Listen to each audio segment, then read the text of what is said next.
Saskia Sassen, hello. Hi, how are you? You're a professor of sociology in the University of Colombia. Can you explain to us what is this global economy which makes the cities more and more important? There is more and more of the economy that has an urban moment. Even if you are running a mine, a plantation, non-urban sectors, you are going to need today as a firm to have access to all kinds of specialized services, and they are made in cities. So that a lot of non-urban economic sectors today have an urban moment. And what the critical factor here is this mix of specialized forms of knowledge. These big firms want to buy just a bit of that.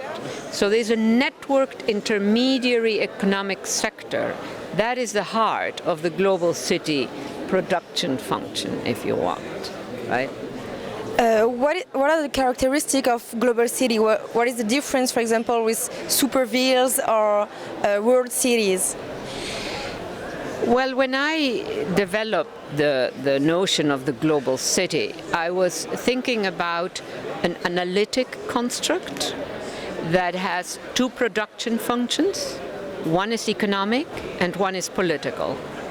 And so a mega city like Sao Paulo is a global city also, but it doesn't mean that everything in that city is the global city. The global city is an analytic concept. But it also means that a small city like Frankfurt, which is not a superville, is a global city.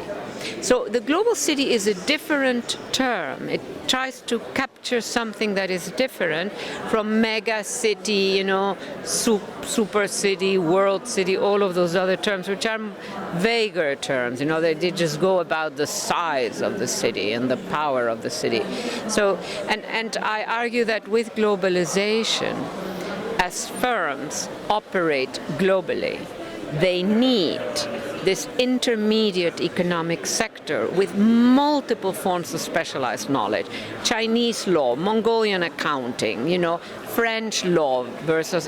You need to have places, and there are about 100 global cities today, that produce all these very specialized forms of knowledge.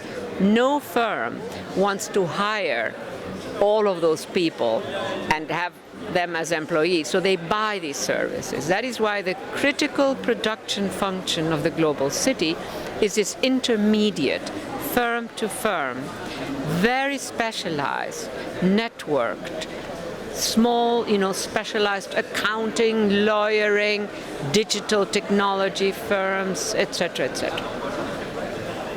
What do global city change in terms of politics? Well, the problem is that the global city is a global platform.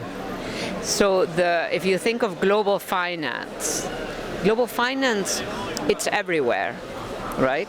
The Chinese are part of global finance, the Brazilians, the North Americans, the French. But finance moves in an electronic space that cannot be reduced to one nationality. So it's not like traditional banking. So the global city contains within it, I would say, a global platform that it's its own territory. It's not the territory of any particular country. At the same time, it is also the space where you have more and more very low-wage jobs. 50% of the workers in New York City are below poverty level. They are the cleaners, they are the babysitters, they do all kinds of things that are necessary in the global city. So the global city is a very divided space, so that is a second feature of its politics. One is that it is denationalized, it just belongs to the world a bit. The other one is enormous inequalities. Saskia Sassen, thank you. My pleasure.